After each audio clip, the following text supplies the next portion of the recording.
సాధనకు స్వాగతం.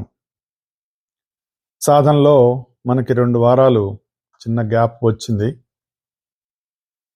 సో మళ్ళీ మనం కంటిన్యూ చేసుకుంటూ మనం భగవద్గీత యందలి విశ్వరూప సందర్శన యోగం అనేటటువంటి విషయాన్ని మనం మాట్లాడుకుంటూ ఉన్నాం. విశ్వరూపం ఎందుకంటే విభూతులన్నీ చెప్పిన తర్వాత విశ్వరూపాన్ని దర్శించటం అనేటటువంటిది తరువాతి కర్తవ్యంగా మనకి భగవద్గీత తెలియజేస్తుంది.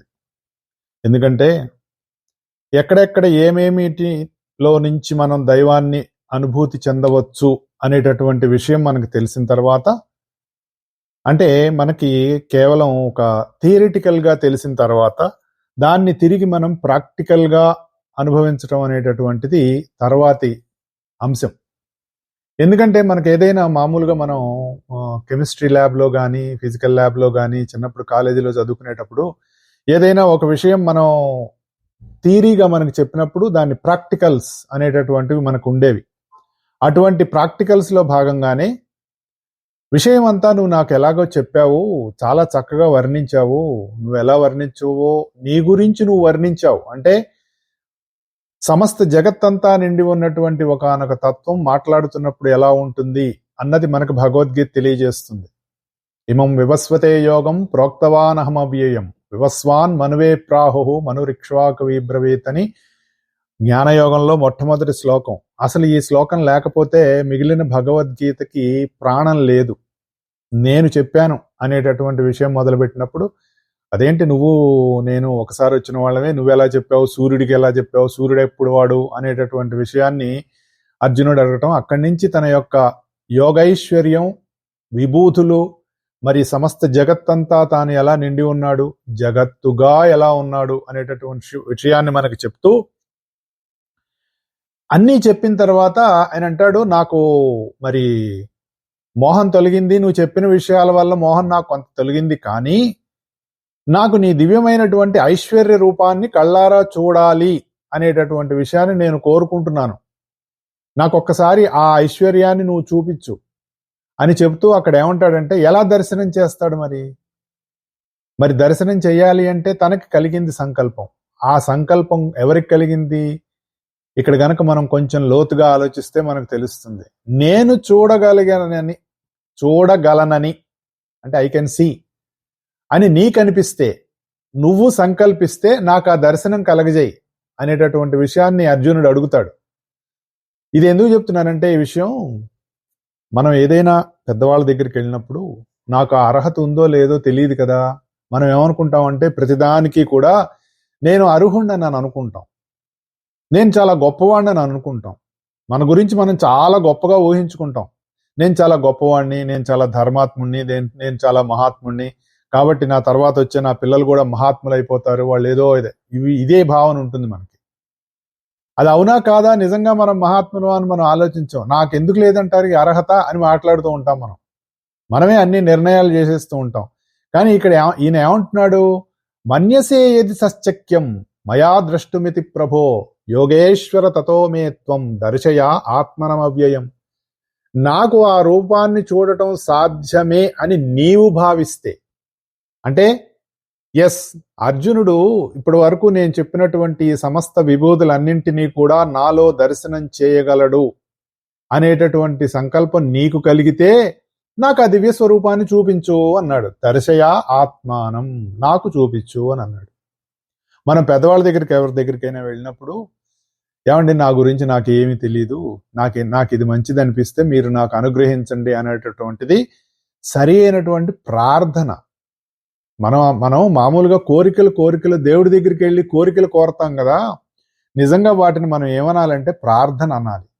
స్వామి నాకు ఇలా అనిపిస్తోంది, అది నిజమో కాదో నాకు తెలియదు, సమస్తమో తెలిసిన వాడివి, నీకు తెలుసు నాకు ఏది కరెక్టో, నాకు ఏది శ్రేయస్సో ఏమో, నాకు ఇది కావాలి అనుకుంటున్నది నాకు మంచిది కాదేమో, ఇప్పుడు ఇక్కడ ఈ క్షణంలో నాకు అది కావాలని అనిపిస్తోంది, కానీ దానివల్ల నాకు భవిష్యత్తులో ప్రమాదం ఉందేమో, దానివల్ల భవిష్యత్తులో నేను ఇబ్బందులు పడతానేమో, ఎలా అవుతుందో నాకు తెలియదు కదా. కానీ భూత భవిష్యత్ వర్తమానాలు అనేటటువంటివి మూడు కూడా ఏకకాలంలో తెలిసినటువంటి వాడివి నువ్వు కనుక, ఎందుకు అవన్నీ కూడా ఆయన యందే ఉంటాయి కాబట్టి, భూత భవిష్యత్ వర్తమానాలు అనేటటువంటివి మూడు కాలాలుగా మనకి ఎందుకు చెప్తారు అంటే, మనం భౌతిక లోకంలో ఉన్నప్పుడు భౌతిక లోకంలో ఒకటి అలా ముందుకు వెళ్ళిపోతూ ఉంటుంది, ఒకటి వెనక్కి వెళ్తూ ఉంటుంది, ఒకటి ముందుకు వెళ్తూ ఉంటుంది. ఈ రెండిటి బ్యాలెన్స్ గా వర్తమానం ఎప్పుడైతే నిలుస్తూ ఉంటుందో దానిని గురించి మనం ఆలోచించుకోకుండా ఎంతసేపు మనం ఎదర్ పాస్ట్ ఆర్ ఫ్యూచర్ లో ఉంటాం, కానీ ప్రజెంట్ గురించి మనం మర్చిపోతూ ఉంటాం. అటువంటి ప్రజెంట్ ఎవరైతే ఆ పర్టికులర్ పాయింట్ ఆఫ్ టైంలో ఉంటారో వాళ్ళకి మూడు తెలుస్తాయి అనేటటువంటిది తెలిసిన వాళ్ళు చెప్తారు. తెలియని వాళ్ళకి ఏమవుతుంది? తెలీదు. ఎట్లా చెప్తారండి, ఎట్లా కుదురుతుందండి అని మాట్లాడతారు. కానీ ఇప్పుడు ఎవరో ఒక సైంటిస్ట్ ఉన్నాడండి, ఆ సైంటిస్ట్ ఏవో ప్రయోగాలు చేశాడు, చేసిన తర్వాత అది కనిపెట్టాడు, కనిపెట్టి ప్రపంచానికి ఇదిగో ఇందులో ఇలా ఉంటుంది ఇలా ఉంటుంది ఇలా ఉంటుంది అని చెప్పి దానికోసం ఒక పెద్ద పుస్తకం రాసి, మరి చాలా జరుగుతూ ఉంటాయి కదా, దాని పుస్తకం చదువుకున్నవాడు నమ్ముతున్నాడా నమ్మట్లేదా? నమ్ముతున్నాం కదా మనందరం ప్రతి ఒక్కళ్ళము కూడా ఆ సైంటిస్ట్ చేసిన ప్రయోగాలన్నీ చేసి ఎస్ సైంటిస్ట్ చెప్పింది కరెక్టే అని మనం దాన్ని నిర్ధారణ చేయటం లేదుగా. ఒక సైంటిస్ట్ కానీ ఏదైనా ఒక విషయం చెప్పినప్పుడు దాన్ని మనం నమ్ముతున్నాం. అలాగే ద్రష్టలైనటువంటి వాళ్ళు, అంటే సూక్ష్మాన్ని దర్శనం చేయగలిగినటువంటి వాళ్ళు, మనం కేవలం స్థూలాన్ని దర్శనం చేస్తాం. అంటే మన కంటికి కనపడేవన్నీ స్థూలమైనటువంటివి, సూక్ష్మాన్ని దర్శనం చేసేటటువంటి దృష్టి మనకి లేదు. ఆ దృష్టి మనకు లేనప్పుడు మనం ఏమవుతున్నాం, మన చుట్టూ ఉన్నటువంటివి కానీ మన చుట్టూ జరుగుతున్నటువంటి వాటిని కానీ మనకున్నటువంటి అతి కొద్ది, అంటే ఏదో చెప్తారు చూడండి పీత బుర్ర అంటారే, అట్లాంటి దాంతో మనం న్యాయాన్ని ధర్మాన్ని నిర్ణయం చేసేస్తూ ఉంటాం.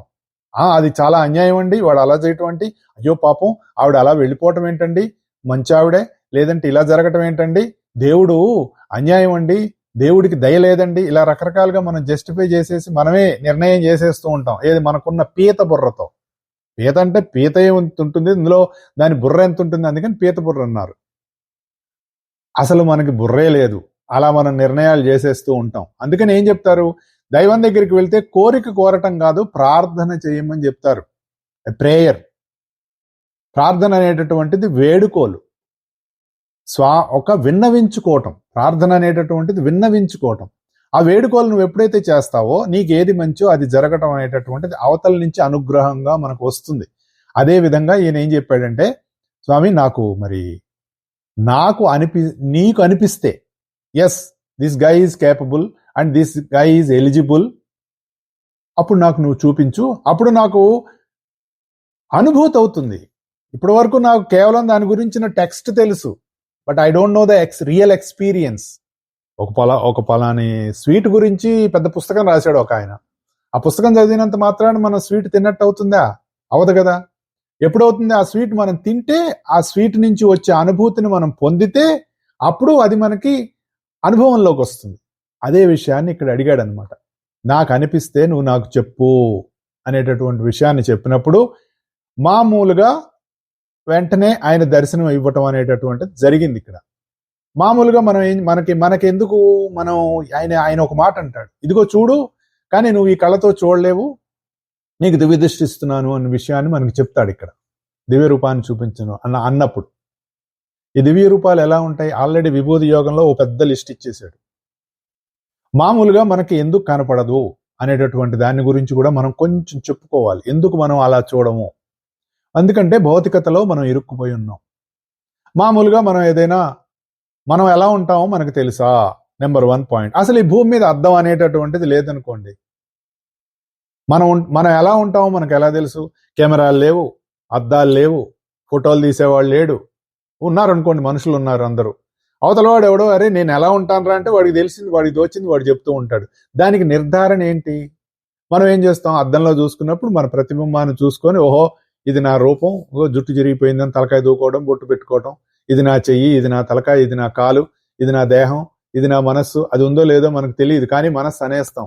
అవతలవాడు ఎవడన్నా నీకు మైండ్ ఉందో లేదో ప్రూవ్ చేయరా అంటే సారీ సార్, ఇంకా దానికి సంబంధించినటువంటి మెడికల్ ఇన్స్ట్రుమెంట్స్ ఏమీ రాలేదు, మెషినరీ ఇంకా దానికి డెవలప్ చేయలేదు అని మనం చెప్తాం. నీ అభిప్రాయం అని చెప్తాం. అభిప్రాయం ఎక్కడి నుంచి పుడుతోందో మనకు తెలియదు. ఆదర్శం అంటాం. ఆదర్శం అంటే ఏమిటో తెలియదు, దాంట్లో పెట్టేసుకుంటూ ఉంటాం. ఇవన్నీ మనకు తెలుస్తాయి. ఇది నా అభిప్రాయం, ఇది నా మనస్సు, ఇది నా ఆదర్శం, ఇవన్నీ మనకు తెలుసు. కానీ ఎవడైనా ఇది నా నిద్ర అని చెప్పాడా?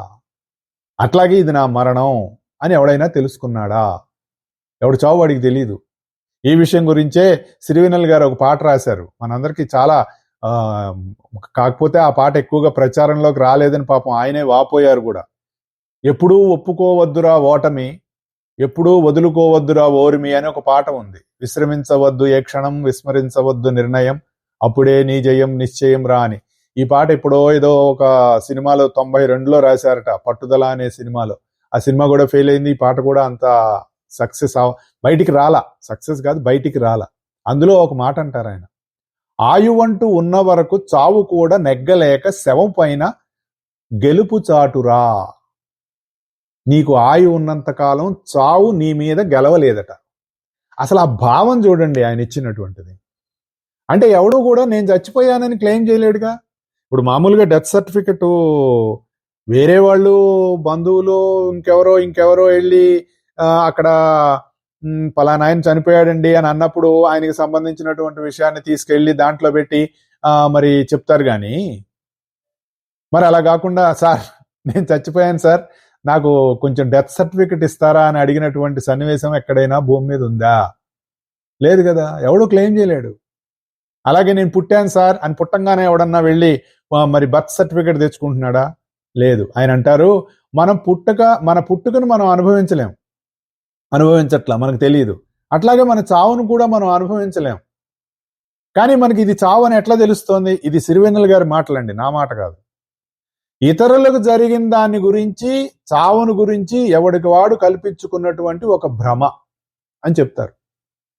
అంటే వాడికి వీడికి జరిగింది, వాడు చచ్చిపోయాడండి అని అన్న తర్వాత వాడితో మనం భౌతికంగా కమ్యూనికేట్ చేయలేం కాబట్టి, సూక్ష్మంలో ఉన్న వాడితోటి ఎలా కమ్యూనికేట్ చేయాలో మనకు తెలియదు కాబట్టి మనం ఏమనుకుంటాం, వాడు చచ్చిపోయాడండి కాబట్టి వాడు లేడు అనేటటువంటి భావంలోకి మనం వెళ్ళిపోతున్నాం. నిజానికి ఉన్నది జీవితమే, అసలు చావు అనేటటువంటి మాట లేదు. ఎందుకంటే మన చావు మనకు తెలియదు కదా అంటారు. తెలియని దాని గురించి మనం ఎందుకు భయపడాలి అంటారు. అది చాలా పెద్ద డైమెన్షన్ అండి. నిజంగా దాని గురించి ఎంత చెప్పుకున్నా డైమెన్షన్ చాలా ఎక్కువ. మనకు తెలియని దాని గురించి మనం ఎందుకు భయపడాలి? కానీ మన భయాలన్నీ మన దాని గురించే. అసలు పుట్టిన దగ్గర నుంచి, అంటే ఊహ తెలిసిన దగ్గర నుంచి, చిన్నప్పుడు వాళ్ళకి పెద్ద తెలియదు పిల్లలకు, కానీ పెద్ద అయిన దగ్గర నుంచి వాళ్ళ తల్లిదండ్రులు చుట్టూ ఉన్న వాళ్ళందరూ దాని గురించే భయపడుతూ ఉంటారు. అన్నిటికీ అదే కారణం అయిపోతుంది. ప్రపంచంలో జరుగుతున్నటువంటి సమస్త అరాచకానికి కూడా ఇదే కారణం. ఏదో మనం ఉన్నంతకాలం అనేటటువంటి ఒక దరిద్రపు భావనతో జీవించటం అనేటటువంటి దాన్ని మర్చిపోయి, తెలియని దాని ఎడల భయం పెంచుకొని ఒక భ్రమలో మనం బతుకుతున్నాం అని చెప్తారు. నిజానికి ఈ విధమైనటువంటి అవగాహన గనక మనిషిలో గనక పెరిగితే, ఆ రియలైజేషన్ గనక వస్తే, జీవించటం పట్ల దృక్పథం పెరుగుతుంది అని చెప్తారు ఆయన. అంటే ముగింపు మీద కాకుండా కొనసాగించటం మీద నీ దృష్టి పెట్టు అన్నారు. అంటే you have to be more concentrate on the living side. మన జీవితం మీద ఆలోచించుకోవాలి. ఎప్పుడో ఏదో జరిగిపోతుందనో, ఏదో అయిపోతామనో అనేటటువంటి దాని మీద కాదు. ఎందుకు చెప్తున్నానంటే మన మరణం మనకు తెలియదు, ఎవడూ చెప్పలేడు. ఒరే నేను బతుకున్నాను రా అని చెప్పగలడు, కానీ నేను చచ్చిపోయాను సార్ నాకు డెత్ సర్టిఫికెట్ ఇవ్వగలరా అని ఎవడు చెప్పలేడు, ఎవడికి తెలియదు అది. అలాగే నిద్ర కూడా, మేల్కాంచినప్పుడు మనం మేల్కొని ఉన్నామని మనకు తెలుసు, కానీ నిద్రపోతున్నప్పుడు రే నేను నిద్రపోతున్నాను నన్ను డిస్టర్బ్ చేయకండి అని ఎవడూ చెప్పడు. ఎన్ని గంటలు నిద్రపోయావు అన్నది ముందు నువ్వు ఎన్నింటికి పడుకున్నావో, ఎన్నింటికి లేచావో అనే దాన్ని బట్టి. లేదా ఇప్పుడు మనకు అన్ని కొత్తగా యాపిల్ వాచ్లు, శాంసంగ్ వాచ్లు వచ్చినాయి కాబట్టి అవి కనుక చేతికి పెట్టుకొని పడుకుంటే, ఈ మధ్య కొత్తగా నా చేతికున్న వాచ్లో నేను చూశాను, మనం ఎన్ని నిమిషాల్లో నిద్రపోయామో చెబుతుంది అది. 5 నుంచి 30 నిమిషాల లోపలట అది ఐడియల్ టైం మనం నిద్రపోవాల్సింది. ఒకవేళ నువ్వు పడుకోగానే 2 నిమిషాల్లో నిద్రపోయావు అనుకో, మరి వాళ్ళు ఆ ప్రోగ్రామ్ రాసిన వాళ్ళకి చెప్పుకోవాలి, ఏదో సమ్ ప్రాబ్లం ఉందిట. 5 నిమిషాల్లో నిద్రపోతే, 4 నిమిషాల్లో నిద్రపోతే పర్వాలేదట, కానీ నువ్వు మరీ వెంటనే 1 మినిట్ 2 మినిట్స్లో నిద్రపోతే నీలో ఏదో ప్రాబ్లం ఉంది అన్నట్టు రాశాడు. అంటే ఏదో మత్తులో ఉన్నామనేమో దాని అర్థం, మనకు తెలియదు. ఎందుకు రాశారండి? ఎందుకు చెప్తున్నానంటే మన నిద్ర మనకు తెలియదు, మన మరణం మనకు తెలియదు. ఇలా ఈ రెండు తెలియని వాటి గురించి మనం భయపడుతున్నాము. అక్కర్లేదు, ఆయువంటూ ఉన్న వరకు చావు కూడా నెగ్గలేక శమము పైన గెలుపు చాటురా అనేటటువంటి దాంట్లో అంత అద్భుతమైనటువంటి ఆధ్యాత్మిక విశ్లేషణ ఉన్నదో మనకు అర్థం చేసుకోవాలి. మేల్కొని ఉన్నప్పుడు అన్నీ మనకు తెలుసు. ఎందుకు నిద్రలో మనకు తెలియదు? మనం మేల్కొని లేము, అందుకనే అదేంటో మనకు తెలియదు. అట్లాగే మృత్యు ఊర్చు కూడా మామూలుగా మనం అన్ని మన ఇది నా ఒళ్ళండి, నా రూపం అండి, నా దేహం అండి, ఇలా రకరకాలుగా మనం చెప్పుకుంటూ పోతూనే ఉన్నాం. కానీ దానికి మూలమైనటువంటి దాని గురించి మనం దాని తత్వంలోకి వెళ్ళట్లేదు మనం. అయితే ఈ రూపాలకి దేహాలకి అన్నీ కూడా ఎక్కడి నుంచి వచ్చినాయి? మన వాంగ్మయం ఏం చెప్తుంది తెలుసా? మన లోపల నుంచే వచ్చినాయి. అంటే ఏ జీవి అయినా తల్లి గర్భంలోకి వెళ్ళినప్పుడు మాత్రమే అక్కడ తాను శరీర నిర్మాణం చేసుకోవడానికి కావాల్సినటువంటి పరిస్థితులలో శరీర నిర్మాణం అనేటటువంటిది జరుగుతుంది. ఎక్కడి నుంచి వచ్చింది? తన నుంచే వస్తుంది. మరి ఈ రూపం ఇలా ఏర్పడాలి అనేటటువంటిది ఎక్కడుంటుంది? తనలోనే ఇన్ప్రింట్ ఉంటుంది. ఎక్కడుంటుంది? సూక్ష్మంలో ఉంటుంది. ఆ సూక్ష్మంలో ఉన్నటువంటి ఆ రూపం ఆధారంగా దేహం అనేటటువంటిది కట్టుకుంటాడు. ఆ దేహానికి ఒక పేరు పెట్టి పిలవగలడు. కానీ ఆ దేహంలోకి వచ్చినటువంటి వాడికి పేరే ఉంది? వాడికి పేరు లేదు. అందుకే వాడిని అంతర్యామి లేక ఆత్మ అంటారు. ఈ దేహంలో వేరుగా గుర్తించేవాడిని జీవాత్మ అంటారు. జీవాత్మకు మూలమైన వాడు ఆత్మ, వేరుగా గుర్తించబడేవాడు జీవాత్మ. గుర్తుపెట్టుకోవాలి. ఎలా వేరుగా గుర్తించుతున్నాడు? సార్ మీరు వేరు, నేను వేరు అనేటటువంటి ఈ వేరు ఏర్పడేటటువంటి తెలివిని అహంకారం అంటారు. అతను పొందే గుర్తింపుని అజ్ఞానం అంటారు. ఇవేమి గుర్తుంచుకోండి. అజ్ఞానం అనగానే ఒరే నీకు జ్ఞానం లేదురా, బుద్ధి లేదురా అని తిట్టంగానే అదేదో మనల్ని తిట్టేశాడని మనం వాడు చెప్పిన మాటను సత్యం చేయక్కర్లా. నేను ఎందుకంటున్నానంటే మా గురువుగారు ఎప్పుడో ఒక ఎగ్జాంపుల్ చెప్పేవారు. వాడు ఎవడో రోడ్డు మీద అక్కడ బయట కూర్చొని ఉంటే ఎవడో రోడ్డు మీద వెళ్తే నీకు బుద్ధి లేదని వెళ్ళాట అని వాడు శుభ్రంగా ఇంటికి వెళ్ళిపోయి మరి సినిమాకి వెళ్ళాడో, భోంచేశాడో, హాయిగా పడుకుని నిద్రపోయాడు. వాడు అయిపోయింది. తిట్టించుకున్నవాడు ఉన్నాడు కదా, వాడు ఈ తెల్లవార్లు వాడు గుండెల మీద కూర్చొని నీకు బుద్ధి లేదు, నీకు బుద్ధి లేదు, నీకు బుద్ధి లేదు అంటున్నట్టుగానే వాడు బాధపడి నానా రోష్టుపడి తెల్లారి పొద్దున లేచి చూసారా సార్ వాడు నన్ను బుద్ధి లేదని తిట్టాడు అని అంటే వాడు ఆ ఇద్దరిని పిలిచాట. ఏరా మరి తిట్టి వెళ్ళిపోయావు, ఏం చేసేవారు అంటే, ఏమో సార్ నేను అనేసాను అంతేగాని ఇంటికి వెళ్ళి శుభ్రంగా నిద్రపోయాను. వీడు తెల్లవార్లు సతాయించుకున్నట్టు. అంటే మరి వాడు చెప్పింది నిజమేగా అన్నట్టు. మన బ్రతుకులన్నీ అలాగే ఉన్నాయి. ఎందుకు? అజ్ఞానం అనేటటువంటి భావంలో నేను అనే వేరుగా గుర్తింపబడుతున్నటువంటి అహంకారం అనేటటువంటి తెలివి కారణంగా మనం ఇవన్నీ ఈ భాగంగానే మనం చాలా జ్ఞానం, విజ్ఞానం, మరి చదువులు ఎన్నో నేర్చుకుంటున్నాం. ఎలా నేర్చుకుంటున్నాం?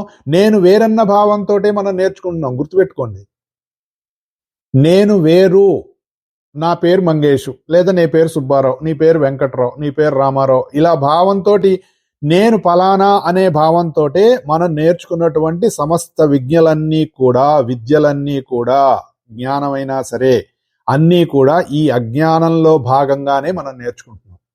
ఎందుకు? వేరైన తెలివితో నేర్చుకుంటున్నాం. అంటే నేను అనేటటువంటి అసలైన జ్ఞానం మీద ఈ అజ్ఞానం ఒక పొరగా ఉండిపోయింది. ఇది టెంపరరీ, అది సత్యం కాదు. అది always it is temporary, it is not permanent. కానీ నేనుగా ఉన్నావే మెయిన్, అది శాశ్వతం. దాన్ని ఆత్మ అంటారు. దాని నుంచి వచ్చినవన్నీ కూడా తాత్కాలికం. అంటే ఇప్పుడు నీళ్లు తీసుకున్నారు, మంచుగడ్డ అయింది, ఒక క్యూబ్స్ పెట్టారు, ఫ్రిడ్జ్లో పెట్టాం, ఐస్ క్యూబ్స్ అయినాయి. ఐస్ క్యూబ్స్ కాకముందు ఏంటది? నీరు. అయిన తర్వాత మీరు దాన్ని తీసుకెళ్ళి మళ్ళీ నీళ్ళల్లో వేస్తే నీళ్ల పైన తేలుతూ ఉంటుంది, నీళ్ల కంటే సపరేట్గా కనపడుతుంది. కొద్దిసేపు అయిన తర్వాత ఏమవుతుంది? కరిగిపోయింది అనుకోండి. ఓ ఈ మంచము ఇందాక మనం వేసామే ఐస్ క్యూబ్స్, ఈ ఐస్ క్యూబ్ లో వాటరే ఇది అని మనం చెప్పగలమా? చెప్పలేం. అట్లాగే ఇవన్నీ కూడా మనలో ఈ శరీరం, ఈ దేహాలు ఇవన్నీ కూడా అలా వచ్చి వెళ్ళి కరిగిపోతూ ఉంటాయి అని చెప్తారు. ఆ ఆత్మ, ఇందులో ఉన్నటువంటి ఆత్మ ఏదైతే ఉందో తాత్కాలికంగా గుర్తింపబడుతున్నంతసేపు జీవుడు అంటారు. ఒకసారి మామూలుగా అందులోకి వెళ్ళిపోయిన తర్వాత దాన్ని దైవము అంటారు. ఇది మనకు అర్థమైతే ఇప్పుడు శ్రీకృష్ణుడు చూపించినటువంటి ఆ విశ్వరూపం అంటే ఏమిటో మనకు తెలుస్తుంది. అంటే ఇప్పుడు మనం జీవుడుగా కాకుండా సర్వాంతర్యామి అయినటువంటి ఆత్మతత్వంగా, దైవతత్వంగా ఎప్పుడైతే మన దృష్టి మారుతుందో అప్పుడు మనం చూసేది మొత్తం కూడా విశ్వరూపమే. అంటే ఈ విశ్వం అంతా కూడా ఒకే ఒక దేహంతో నిండి ఉన్నటువంటి పరమాత్మ చైతన్యం అనేటటువంటిది మనకు తెలుస్తుంది.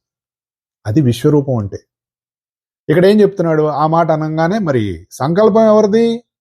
అర్జునుడికి తాను విశ్వరూపం చూపించాలి అనేటటువంటి సంకల్పము శ్రీకృష్ణుడిది. ఈ సంకల్పము అర్జునుడిలో నుంచి ఏమని క్వశ్చన్ వచ్చింది? నేను గనక ఎలిజిబుల్ అని నీకు అనిపిస్తే నాకు విశ్వరూపం చూపించు అన్నాడు. అసలు సంకల్పం కృష్ణుడిది. ఎందుకంటే ఇంత విషయం చెప్పాను, ఇన్ని విషయాలు చెప్పాను, ఇంత ప్రాక్టికాలిటీ, ఇన్ని విషయాలు చెప్పిన తర్వాత ఇప్పుడు నేను ప్రత్యేకంగా ఇవన్నీ గనక అతనికి అనుభూతి పరంగా గనక తెలియలేదనుకోండి, అవన్నీ వెనక్కి వెళ్ళిపోతాయి. అందుకే మనకి ప్రాక్టికల్స్ పెట్టారు. నేర్చుకున్నటువంటి జ్ఞానం ఎప్పుడైతే మనం ఆచరణలోకి తెచ్చుకున్నామో అది మనలో అనుభూతిగా మిగిలి మనకి మరింతగా దానిలో కావలసినటువంటి ఆ వికాసం అందిస్తుంది. అందుకని ఆచరణ ముఖ్యం. రామాయణం చదివేశానండి, భారతం చదివేశానండి, భాగవతంలో పద్యాలన్నీ కంఠస్థం వచ్చేసినాయండి, భగవద్గీత ఇట్నుంచేట అప్పచెప్పేస్తానండి, ఇన్ని వచ్చినా రేపు ఎక్కడైనా నువ్వు ఏ ఆటో వాడి దగ్గర, కూరల వాడి దగ్గర, ఇంకెక్కడైనా వాడు ఏదైనా 2 రూపాయలు ఎక్కువ చెప్పాడనో, లేదంటే వాడు చిల్లర లేదండి అని అన్నాడనో, లేదంటే మరి వాడు అడగాల్సిన దానికంటే ఎక్కువ అడిగాడనో, బై మిస్టేక్ వాడు 2 రూపాయలు తీసుకున్నాడనో, ఇవన్నీ పోతాయి. నువ్వు నేర్చుకున్న సమస్త జ్ఞానం పోతుంది. మనం అప్పటి వరకు భగవద్గీత గురించి సమస్త జగత్తు సమత్వం యోగముశ్చితే అని చెప్పాడండి. సమోహం సర్వభూతేషు అని భగవద్గీత రాజగుహ్యయోగంలో చెప్పాడు. సమస్త జగత్తునందు నేనే వ్యాపించి ఉన్నాను, జగత్తుగా నేనే ఉన్నాను, ప్రతివాడిలో నేనున్నాను అని మనం అప్పుడే ఉపన్యాసం చెప్పొస్తాం. చప్పట్లు కొడతారు, శాలువలు కప్పారు, దండలేశారు.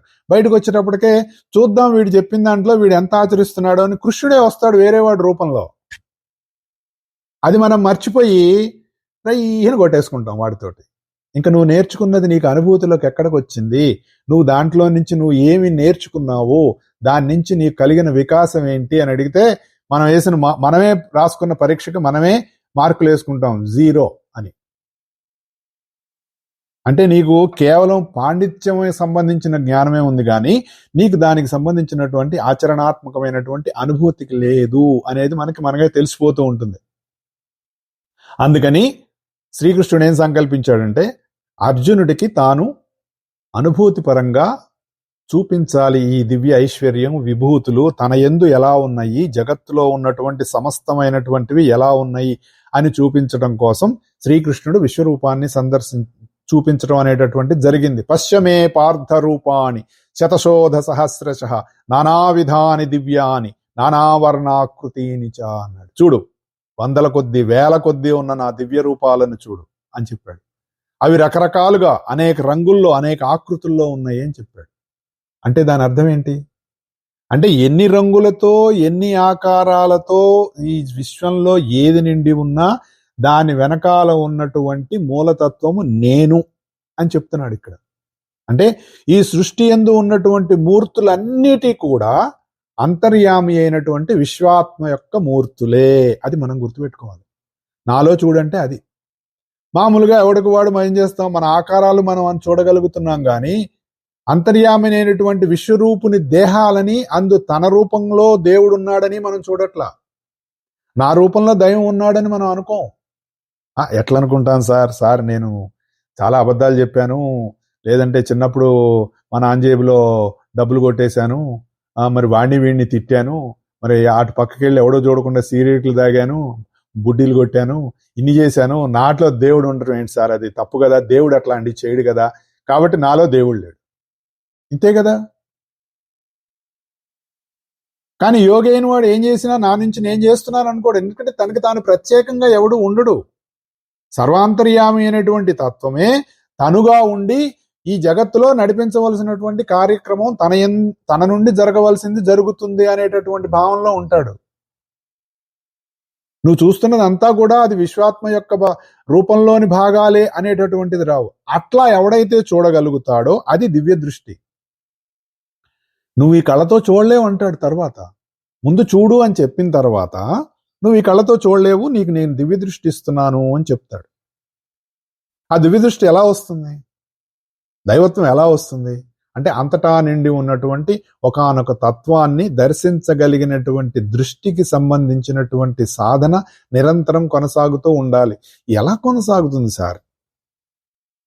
మీకేముంది, కృష్ణుడు చెప్పాడంటారు, మీరు అక్కడ కూర్చొని ఏదో చెప్పేస్తున్నారు, మా చావుకు వస్తుంది, ఎలా చూద్దాం, ప్రారంభం చేద్దామన్నా అవటం లేదండి. దానికి సాధన ఎలా కుదురుతుందండి అన్నది మనకు వస్తుందిగా, రావాలి కదా ప్రశ్న పుట్టకపోతే ఇది ఒక పురాణంలాగా ఉంటుంది. ఇది పురాణం కాదు, గుర్తుపెట్టుకోండి. మనం ఇక్కడ చెప్పుకునే విషయం పురాణం కాదు కాదు కాదు, ఇది సాధనకు సంబంధించినటువంటిది. మరి ఎలా చూడాలి? ఎలా ప్రయత్నం చేయాలి?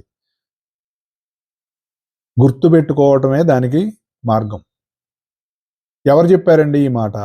ఇది తప్పు ఇంకొకటి లేదా? అంతే కదా. నెక్స్ట్ ప్రశ్న, ఎలా గుర్తుపెట్టుకుంటాం సార్ అంటే, ఎలా గుర్తుపెట్టుకుంటాం? పరీక్షకు చదువుకున్నాం, పరీక్షకు వెళ్తున్నాం అండి, తెగ చదివేశాం.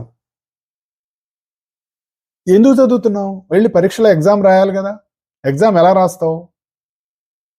ఒకడు పేపర్ ఇవ్వంగానే వాడు పేపర్ మీద పెన్, ఈ ప్రశ్న, ఓకే దీనికి సమాధానం అంటే టక రాసేస్తున్నాడు. ఇంకోడు పెన్ ఇలా బుర్రకేసి కొట్టుకుంటున్నాడు, తలకాయకి మరి పెదాలకేసి కొట్టుకుంటున్నాడు, దాని వెనకాల నవ్వులుతున్నాడు, పేపర్ మీద ఇట్టిట్లా గీతలు గీస్తున్నాడు, వాడు రాయవట్లా. ఒకడు ఎందుకు రాస్తున్నాడు, ఒకడు ఎందుకు రాయలేకపోతున్నాడు అంటే వాడికి చదివింది వాడికి గుర్తొచ్చింది, వీడికి గుర్తు రావట్లా. వీడు చదివాడు అనుకుందాం, పాపం వీడిని ఎందుకు చదవకుండా సినిమాకి వెళ్ళాడని అనుకోవద్దు. వీడు చదివాడు, ఏదో 3 లైన్లో 4 లైన్లో రాశాడు, తర్వాత గుర్తు రావట్లా. ఎందుకు? సరే, ఎందుకు అన్న కారణాలు చాలా ఉంటాయి. ఎందుకంటే దానికి అది ఎందుకు అన్నదాన్ని సైన్స్ చెప్పలేదు. బియాండ్ సైన్స్ వెళ్తేనే తెలుస్తుంది. వాడి స్వభావాన్ని బట్టి, వాడికి ఉన్న రకరకాలైనటువంటి ఆ కర్మలను బట్టి వాడు ఏవో ఉంటాయి, వాడు జాతకాలు చూడాలి, ఇవన్నీ ఏదో చెప్తారు దానికి. కానీ గుర్తు రావటం అనేటటువంటిది ఉంది చూసారా, అది అనుగ్రహంగా చెప్తారు. భాగవతంలో మొట్టమొదట కొన్ని విషయాలలో 3-4 శ్లోకాలలో ఇదే భాగవతం అనేటటువంటి విషయాన్ని శ్రీమన్నారాయణుడు బ్రహ్మదేవుడికి చెప్పినట్టుగా ఉంటుంది. బ్రహ్మగారు కమలంలో పుట్టిన తర్వాత ఇదంతా ఏమిటి అని రకరకాలుగా తపస్సులు చేసిన తర్వాత ఆ నాళంలో నుంచి లోపలికి వెళ్ళి అంతర్ముఖుడై నారాయణుని ధ్యానం చేసిన తర్వాత నారాయణ ప్రత్యక్షమై, సృష్టి అంతా ఏమి లేదు, ఊరికే డబ్బా మోద్దీసినట్టు నువ్వు అడ్డంగా ఉండకు, అట్లా పక్కకి జరిగితే జరుగుతూ ఉంటుంది, నువ్వు చూస్తూ ఉండు, అన్నీ నీ నుంచి వస్తూ ఉంటాయి అని అంటే, అప్పుడు బ్రహ్మదేవుడు అడుగుతాడట, మరి ఇవన్నీ మీరే చేసుకుంటున్నారు కదా, కానీ నా నుంచి మీరు చేసుకుంటున్నారు కదా. గుర్తుపెట్టుకోండి, బ్రహ్మ నుంచి నారాయణుడు చేసుకుంటున్నాడు. బ్రహ్మ ఏమంటున్నాడు, నా నుంచి మీరే చేసుకుంటున్నారు కదా, కానీ ప్రపంచానికి నేను చేస్తున్నట్టు అనిపిస్తుంది కదా. దానివల్ల మిమ్మల్ని మర్చిపోయి ఇదంతా నేనే చేస్తున్నాననేటటువంటి భావన నాకు కలిగినప్పుడు ఒక అహంకారం తలకెత్తుతుంది కదా. అలా రాకుండా నాకు ఏదైనా వరం ఇవ్వండి అని అడిగితే నారాయణుడు చెప్తాడట, దీనికి ఒక్కటే మార్గం ఉంది, ఏమీ లేదు, ఈ విషయం ఎప్పుడు గుర్తుపెట్టుకొని ఉండు అని చెప్పాడు. ఏ విషయం? ఇది నేనే చేస్తున్నాను నీ నుంచి అనేటటువంటి విషయం. మరి మర్చిపోతేనో గుర్తు తెచ్చుకో అని చెప్పాడు. మనం చేయవలసిన సాధన కూడా అదే. మరపు సహజమైనప్పుడు మరింతగా గుర్తు తెచ్చుకోవడానికి కావలసినటువంటి ప్రయత్నం చేస్తూనే ఉండాలి. అదే నిరంతరమైనటువంటి సాధన. అలా నిరంతరం మనం ఎప్పుడైతే ప్రయత్నం జారిపోతూ ఉంటాం, తప్పు లేదు, జారిపోతూ ఉంటాం. జారిపోయినప్పుడు మళ్ళీ ప్రయత్నం చేయాలి. ఒక పిల్లవాడు నడక నేర్చుకునేటప్పుడు కింద పడంగానే చతికిల పడి కూర్చుండిపోయాడు అనుకోండి, 25 ఏళ్ళు వచ్చినా అక్కడే ఉంటాడు. కానీ వాడు అలా చేయడు కదా. వాడి లోపల ఉన్నటువంటి ప్రకృతి ఏం చేస్తుంది, లే, నడు, పడితే పడ్డావు, ఏం పర్వాలేదు అని ఎలా అయితే ముందుకు నడిపిస్తుందో మన సాధన కూడా అలా ముందుకు వెళుతూనే ఉండాలి. అలా వెళ్ళినప్పుడే ఇటువంటి దాన్ని గుర్తుంచుకోవాలి. ఏం చెప్పాడు, సమస్తము నేనే జగత్తుగా ఉన్నాను అనుకున్నప్పుడు దేని చూసినా ఇది అదే ఇదిగా ఉంది అనేటటువంటి భావన మనకు మెల్లిమెల్లిగా ఒక్కొక్క అడుగు గనక ముందుకు వేసుకుంటూ వెళుతూ ఉంటే సాధన ముందుకు వెళ్తుంది. అయితే నానా విధాని దివ్యాని నానావర్ణాకృతినిచ, ఈ రంగులు ఎందుకు చెప్పాడండి? రంగులు గాని, రూపాలు గాని, ధ్వనులు గాని, వాసనలు గాని, రుచులు గాని, అంటే మన ఇంద్రియాలతో మనం అనుభవిస్తున్నవి అన్నీ కూడా విశ్వంలో ఉంటాయి. ఎక్కడ ఏర్పడతాయి? విశ్వరూపంలో ఏర్పడతాయి. అంతేగాని అవి సత్యం కాదు. మన ఆలోచనలు, మనలో కలుగుతున్నటువంటి ఆలోచనలు మనలో ఏర్పడుతున్నాయి, అంతే కదా. మనం ఏదో ఒకటి చూసామండి, సార్ ఆకులు పచ్చగా ఉన్నాయి, ఎట తెలుసు నీకు? అదేంటి సార్ కనపడుతోంది, నువ్వు ఎలా చెప్తావు? సపోజ్ ఫస్ట్ టైం ఆకులు ఈ గ్రీన్ అనే కలర్ ని రెడ్ గాను, రెడ్ అనే కలర్ ని వైలెట్ గాను నిర్ణయం చేశారనుకోండి, అనుకుందాం కాసేపు సరదాగా, అప్పుడు మనం ఏమనుకుంటాం? అదే అనుకుంటాంగా. అంటే నువ్వు ఇప్పుడు మీ చేతి మీద ఒక ఐస్ క్యూబ్ పెట్టామనుకోండి, అబ్బా చల్లగా ఉంది అంటాం. ఎవరికి చల్లగా ఉంది? మనకి చల్లగా ఉంది. మరి అంతేగాని ఐస్ కట్టకి చల్లగా ఉందా? ఐస్ కట్టకి చల్లగా ఉంటే అది కూడా గడగడ వణికి చచ్చిపోవాలి కదా. ఒరే కొంచెం హీట్ పెట్టండి రా అనాలిగా. అందుగా ఎందుకందు? అది దానికి ఉండదు. అలాగే ఆకుపచ్చదనం, ఎరుపు రంగులు ఇవన్నీ కూడా వాటికి ఉండవు. మన కంటితో చూసినప్పుడు ఈ శబ్ద స్పర్శ రూపరసగంధాలతో ఉన్నటువంటి సృష్టి అంతా కూడా మన యందు ఏర్పడుతోంది చూసేవాడిలో. నిజానికి అక్కడ ఏం లేదు. ఇది చాలా పెద్ద రహస్యం. ఆ రహస్యం మనకు అర్థం కావాలంటే దాన్ని బాగా మననం చేసుకోవాలి. మననం చేసుకొని మన లోపలికి దించుకొని నిరంతరం గుర్తుంచుకోవాలి దానికి. అంటే మనకి కంటికి ఉన్నటువంటి సంబంధమే కానీ ఆ వస్తువులో ఆ లక్షణం లేదు అని చెప్తారు. మిరపకాయ కారం పుట్టద్దండి దానికి అది కారం పుట్టద్దు. తింటే మనకి ఏర్పడుతుంది. అంటే ఆ వస్తువుకి మన ఇంద్రియానికి మధ్యన జరుగుతున్నటువంటి ఒక రియాక్షన్ వల్ల దాని గుణం పుడుతోంది. ఇది పెద్ద సైన్స్. ఇది అది మనకు అర్థం కావాలి అంటే అర్థం చేసుకోవటమే మార్గం. అర్థం చేసుకోవాలంటే ఇప్పుడు ఒక లెసన్ ఉంది, మనకు బాగా అర్థం అవ్వాలంటే 1-10 సార్లు చదువుకోవాలి, దాన్ని మననం చేసుకోవాలి, గుర్తు పెట్టుకోవాలి. అప్పుడే మనకి దానిలో ఉన్నటువంటి విషయం బోధపడుతుంది. కాబట్టి నానా విధమైనటువంటి వర్ణాలు వీటన్నిటినీ నా యందు చూడు అంటే వేరు రంగులతోటి రూపాలతోటి వెలుగొందుతున్నటువంటి ఆకారాలను తన విశ్వరూపంలో మూర్తులుగా ప్రదర్శించాట. అంటే ఇప్పుడు మనం ఏదైనా ఒక దాన్ని చూసామనుకో, దానికి ఒక రూపం ఉంటుందిగా, దానికి ఒక రంగు ఉంటుంది. రంగు లేకుండా, రూపం లేకుండా, ఆకారం లేకుండా ఏదైనా మనకి ఈ ప్రపంచంలో ఉందా? నెంబర్ 1 ఉందా? లేదు కదా. సూక్ష్మ క్రిములకు కూడా వాటికి ఉండేటటువంటి రూపాలు ఉన్నాయి, వాటికి ఉన్న రంగులు కూడా ఉన్నాయి, వాటికి కూడా ఆకారాలు ఉన్నాయి. మనకి కంటికి కనిపించవు కదా. మనకి మరి మొన్నట ఇది వచ్చింది కదా, కోవిడ్ వచ్చింది, ఇంకోటి ఏదో వచ్చింది. అంటే ఏదో ఒక సూక్ష్మక్రిమి కారణంగానే కదా వచ్చింది.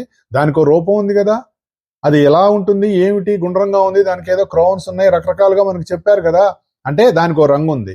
రంగు, రూపము, ఆకారము అనేటటువంటి వాటికి విశ్వంలో ప్రతిదానికి ఉంటాయి. అవన్నీ ఎలా ఉంటాయి అనేటటువంటిది తన విశ్వరూపంలో ఆయన ప్రదర్శింపజేశాడు. అంటే మనం దేన్ని చూసినా కూడా ఈ రంగులు, రూపాలు, ధ్వనులు, వాసనలు, రుచులు మొదలైన అన్నీ కూడా మనలోనే ఏర్పడుతున్నాయి అన్నది గుర్తుపెట్టుకోవాలి. అవి అక్కడ ఏమీ లేవు. మా గురువుగారు ఎప్పుడో మాట చెప్తారు, ఒరే సూర్యుడు గుండ్రంగా ఉన్నాడు అని అనుకుంటారు. నిజానికి సూర్యుడు గుండ్రంగా ఉండడు, మన గుడ్డు గుండ్రంగా ఉండటం వల్ల సూర్యుడు గుండ్రంగా కనపడుతున్నాడు అని చెప్పారు. దాన్ని మనం కాదని ఎలా ప్రూవ్ చేస్తాం చెప్పండి? పోనీ అవునని కూడా ప్రూవ్ చేయలేము. అవునని చెప్పచ్చు, ఎందుకంటే మనకు కనపడుతున్నాడు కాబట్టి గుండ్రంగా ఉన్నాం. అక్కడ ఉన్నటువంటిది ఒకే ఒక వెలుగు, ఆ వెలుగు నీ కన్ను గుండ్రంగా ఉంది కాబట్టి అది గుండ్రంగా కనపడుతోంది అన్నారు. అది ఎంత ఆలోచించినా మన బుర్రకి ఎక్కదు. అది వాళ్ళ దగ్గర కూర్చొని వాళ్ళ కాళ్ళు పట్టుకొని, అయ్యా నాకు ఇది అర్థం కాలేదు చెప్పండి అంటే వాళ్ళు చెప్తారు. కాకపోతే ఆ స్టేట్మెంట్ అది అవన్నీ మాకు తెలియదు సార్, గుండ్రంగానే ఉన్నాడు కాబట్టి మేము గుండ్రంగా అనుకున్నాం. తప్పు లేదు, కానీ అదే సత్యం అనుకోక్కర్లేదు. ఎవరికి తెలుస్తుంది? సత్యంలోకి వెళుతున్నటువంటి వాడికి, సాధనలో ముందుకు వెళుతున్నటువంటి వాడికి, తానెవరో తాను తెలుసుకుంటున్నటువంటి వాడికి ఈ విశ్వమంతా నిండి ఉన్నటువంటి చైతన్యంగా తాను కూడా వెలుగొందాలి అని అనుకుంటూ విశ్వమూర్తుల్లో తాను కూడా ఒక మూర్తిగా మారాలి అనుకుంటున్నటువంటి వాడికి దాని మీద ఇదేదో నేను తెలుసుకోవాలనేటటువంటి భావన కలిగి ఆ రీసెర్చ్ అవన్నీ వేరే వెళ్తాడు. కాబట్టి అయితే చూడు అని చెప్పిన తర్వాత పశ్యాదిత్యాన్ వసూన్ రుద్రాన్ అశ్వినౌ మరుతస్తదా బహూన్ అదృష్టపూర్వాణి పశ్చాశ్చర్యాణి భారత. ఇక్కడ ఏం చెప్పాడండి? నాలో ఆదిత్యులు, వసువులు, రుద్రులు, అశ్విని దేవతలు, మరుతులు, ఇంకా ఇంతకు ముందెవరూ చూడనటువంటి అద్భుతాలన్నీ నాలో చూడు అన్నాడండి.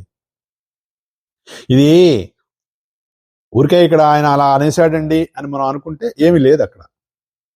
ఫస్ట్ మనకి విభూతి యోగంలో ఏం మొదలు పెట్టాడంటే ఆదిత్యానామహం విష్ణు అక్కడి నుంచి మొదలు పెట్టాడు కదా. మరి ఆ కృష్ణను అప్పుడు ఆదిత్యులు అన్నావు కదా, మరి నీ రూపంలో నాకు ఆదిత్యులు కనపడలేదే, మరి నీ రూపంలో మరుతులు కనపడలేదే, మరి ఆ రోజున అలా చెప్పావు కదా నాకు అని అంటాడేమో. కాదు, ఇవన్నీ కూడా ఆదిత్యులు, వసువులు, రుద్రులు, అశ్విని దేవతలు, మరుత్తులు అనేటటువంటివి అన్నీ కూడా ఈ సృష్టి ఏర్పడటానికి కావలసినటువంటి ప్రధానమైనటువంటి మూలతత్వాలు. అది గుర్తుపెట్టుకోవాలి మనం. వాళ్ళందరూ విశ్వరూపంలో భాగంగా ఉంటారు. వాళ్ళందరి ఆధారంగానే మనకి జగత్ ఏర్పడుతుంది. వీళ్ళందరూ కూడా విశ్వరూపంలోని యొక్క వైభవాలుగా మనకు కనిపిస్తారు. మామూలుగా మనకి కొంచెం మనం చాలా వివరంగా మనం చెప్పుకున్నాం. అప్పుడు మళ్ళీ ఒక్కసారి రీట్రేట్ చేసుకుందాం. మామూలుగా ఈ సృష్టిలో 3 రకాలైనటువంటి పొరలు ఉంటాయని చెప్తారు. వాటినే భూలోకము, భౌర్లోకము, సువర్లోకము అనేటటువంటి 3 లోకాలుగా మనకు చెప్తారు. భూర్భువస్వహ అంటారు. ఇవి 3. తర్వాత ఇంకా 7 కూడా చెప్పాడు. భూహు, భువః, సువః, మహః, జనః, తపః, సత్యం. ఈ 7 లోకాలుగా కూడా చెప్తారు. ఈ 7 లోకాలలో కూడా జీవులు ఉంటారు. అలాగే 3 లోకాలుగా కూడా చెప్తారు. ఈ 3 లోకాల్లో భూలోకం అంటే ఎక్కడైతే కాలము, చోటు, సమస్త వస్తువులు, ఈ మనకి పదార్థం అనేటటువంటిది ఉండి పొడవు, వెడల్పు, మందం మొదలైన లక్షణాలు అంకెలతో లెక్కించగలిగేటటువంటిది, అంటే కౌంటింగ్, బరువు, తేలిక, ఇవన్నీ మన శరీరాలు, వస్తువులు, కనిపించేది, వినిపించేది, ఇదంతా భూలోకం కింద వస్తుంది. అదే అంతే కదండి, మనందరం ఎక్స్పీరియన్స్ చేస్తున్నాం కదా. We are experiencing our earthy life. ఈ ఫిజికల్ వరల్డ్ మనం ఎక్స్పీరియన్స్ చేస్తున్నాం. ఈ ఫిజికల్ వరల్డ్ లో మనకు ఎన్నో అన్ని కనపడుతున్నాయి కదా. దాని పొడవు, వెడల్పు, మందం, హైటు, వెయిట్, మామూలుగా హైటు, విడుతు, మరి లెంగ్త్, ఇవన్నీ ఉంటాయి కదా. ఇవి 3, 4, 5 లెక్క పెట్టుకోగలం కదా. ఇది బరువుగా ఉంది, తేలిగ్గా ఉంది అనుకోగలం కదా. మన శరీరం ఎంత బరువు ఉంది, ఎంత తేలిగ్గా ఉంది, దీన్ని బట్టి మరి ఎక్కువ తినాలా, తక్కువ తినాలా, మరి ఇవన్నీ మనకు కనపడుతోంది, వినపడుతోంది, ఎక్స్పీరియన్స్ చేస్తున్నాం. This is called physical world. దీన్ని భూలోకం అంటారు. మరి భువర్లోకం అంటే పదార్థం ఉండదు అక్కడ, వాటిని కదిలించే శక్తి ఉంటుంది. అంటే అవి శక్తిమయ లోకాలు. ప్రాణము, యంత్రశక్తి, అయస్కాంత శక్తి, విద్యుత్ శక్తి, ఇవన్నీ కూడా భువర్లోకానికి సంబంధించినటువంటివి. ఇప్పుడు మన కోపం వచ్చింది, సంతోషం వచ్చింది, ఆవేశం వచ్చింది, ఇవన్నీ ఎక్కడ పనిచేస్తున్నాయి ఆలోచించాలి. కోపం వస్తే is there any physicality for angry? Is there any physicality for happiness? Is there any physicality for our emotions? లేవు కదా. వాటిని భువర్లోకం అంటారు. గుర్తుపెట్టుకోండి, ఇవి మనలోనే ఉన్నాయి. మరి సువర్లోకం అంటే భౌతిక లోకంలో దేహాలుంటే వాటిని కదిలించేటటువంటి మిగిలినవన్నీ కూడా భువర్లోకంలో ఉంటాయి. నెక్స్ట్ అంటే ఒకటి మ్యాటరు, 2 ఫోర్సు. మ్యాటర్ అంటే భూలోకం, ఫోర్స్ అంటే భువర్లోకం. 3వది సువర్లోకం. సువర్లోకంలో ఉంటుంది కాన్షియస్నెస్, ప్రజ్ఞ, తెలివి. ఈ తెలివి అనేటటువంటి వెలుగు అక్కడ ఉంటుంది. అక్కడ వస్తువులు ఉండవు, ప్రాణం ఉండదు, శక్తి ఉండదు, కానీ వీటన్నింటినీ నడిపించేటటువంటి తెలివి, కాన్షియస్నెస్ అనేటటువంటిది ఉంటుంది. ఏదో మనం టేక్ ఇట్ గ్రాంటెడ్ గా వెళ్ళిపోతున్నాం సార్. గుర్తుపెట్టుకోండి, ఏది టేక్ ఇట్ గ్రాంటెడ్ కాదు. మనకి కనపడేటటువంటి భూలోకం, ఈ ఫిజికల్ వరల్డ్ గురించే మనకి తెలిసింది చాలా చాలా చాలా తక్కువ. దీనికి 3 ఇంతలు ఇంకా పైన ఉంటాయి. త్రిపాదస్య అమృతం దివి అంటుంది ఋగ్వేదం పురుష సూక్తం. 3 అంతులు ఇంకా అమృతమయమైనటువంటి లోకాలు ఉన్నాయి, నీకు కనపడేటటువంటిది 1/4 ఎరా, దీన్ని పట్టుకొని ఏళ్లాడకు, దాని గురించి కూడా ఆలోచించు అని చెప్తుంది. పాపం టెస్లా గారు కూడా అదే చెప్పారు, నికోలా టెస్లా. ఎంతసేపు సైంటిస్ట్ కనపడుతున్న దాని మీదే బుర్రబద్దలు కొట్టుకుంటాడు, కనపడని దాని గురించి ఆలోచించడు. దాని గురించి కూడా ఆలోచిస్తే దీనికంటే 100 రెట్లు సాధించగలడు ఇప్పుడున్న దానికంటే అని చెప్పారు నికోలా టెస్లా గారు. చదవండి, నికోలా టెస్లా గారు చెప్పినటువంటి చక్కటి కోట్స్ ఎన్నో ఉంటాయి. ఇది ఎందుకు చెప్తున్నానంటే దాన్ని సువర్లోకం అంటారు. సువర్లోకంలో మనకు కావాల్సినటువంటి ప్రజ్ఞామయమైనటువంటి వాళ్ళందరూ ఉంటారు. ఈ 3 లోకాల్లో కూడా రకరకాలైనటువంటి దేవతా ప్రజ్ఞలు పనిచేస్తూ ఉంటాయి. అంటే ఇంటెలిజెన్సెస్ పనిచేస్తూ ఉంటాయి. బ్యాక్గ్రౌండ్ లో ఇంటెలిజెన్స్ పని చేయకుండా ఏది పని చేయదండి, గుర్తుపెట్టుకోండి. ఒక రాయి అక్కడ ఉంది, దాన్ని మీరు విసిరేశారంటే ఎవరు విసిరేస్తారండి? రాయి దానంతట అది లేచి గాల్లో అలా స్పీడ్గా వెళ్ళిపోతుందా? వెళ్ళదు కదా. ఎవడో ఒక ప్రజ్ఞ, ఒక కాన్షియస్, ఒక మనిషి, కుక్క విసిరేయలేదుగా ఒక రాయి. కుక్క రాయి విసిరేస్తుందా? మనిషే విసిరేయగలడు. దాన్ని ఎలా చెయ్యాలి అనేటటువంటి తెలివి వాళ్ళలో పనిచేస్తుంది కాబట్టి దాన్ని విసిరేయగలడు. అంటే జడ పదార్థానికి కూడా చైతన్యం ఇవ్వగలిగినటువంటిది ప్రజ్ఞామయమైనటువంటి లోకం, దాన్ని సువర్లోకం అంటారు. ఈ భూలోకంలో పనిచేసేటటువంటి వాళ్ళని వసువులు అంటారు, వాళ్ళు 8 మంది. భువర్లోకంలో పనిచేసేటటువంటి వాళ్ళు రుద్రులు అంటారు, వాళ్ళు 11 మంది. సువర్లోకంలో పనిచేసేటటువంటి వాళ్ళని ఆదిత్యులు అంటారు, వాళ్ళు 12 మంది. ఈ మొత్తం కలిపి 31 కదా. ఈ సృష్టి అంతా మొదలవటానికి, అట్లాగే ఈ సృష్టి అంతా లీనమైపోవటానికి ఒక 2 పనిచేస్తుంటారట. వాళ్ళనే అశ్వినులు అంటారు, వాళ్ళనే నాసత్యులు అని కూడా అంటారు. వీళ్ళతో కలిసి మొత్తం 33 మంది దేవతలు. వీళ్ళు 7 లోకాల్లో పనిచేస్తూ ఉంటారు. ఇందాక మనం భూవర్లోకం, సువర్లోకం, భూలోకం అని చెప్పాం కదా. అలా కాకుండా ఇందాక 7 వ్యాహృతులు చెప్పాను కదా. అంటే భూలోకం, భూవర్లోకం, సువర్లోకం, మహర్లోకం, జనులోకం, తపోలోకం, సత్యలోకం, ఇట్లా ఎన్ని లోకాలు ఉన్నాయో, డిఫరెంట్ లెవెల్స్ ఆఫ్ కాన్షియస్నెస్ ఎలాగైతే ఉందో, ఈ అన్ని లోకాల్లో ఈ అందరూ 33 మంది దేవతలు పనిచేస్తారు. కాబట్టే 33 పక్కన 7 సున్నాలు పెట్టి 33 కోట్ల మంది దేవతలు అని మనకు చెప్పారు. ఎవరైనా అవతల వాడు హే 33 కోట్లట, ఒక్కొక్కళ్ళ పేర్లు చెప్పండి అంటే చెప్పండి.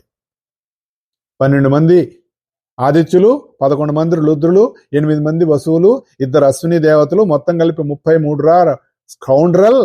వీళ్ళు ముగ్గురు కూడా 7 లోకాల్లో పనిచేస్తూ ఉంటారు.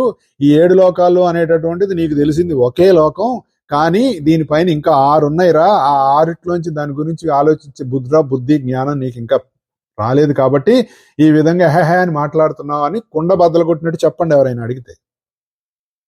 ఈ 33 మంది కూడా ఈ సృష్టి వ్యూహానికి పనిచేస్తూ బ్రహ్మాండ గోళాలను నిర్మాణం చేస్తారు అని గుర్తుపెట్టుకోవాలి.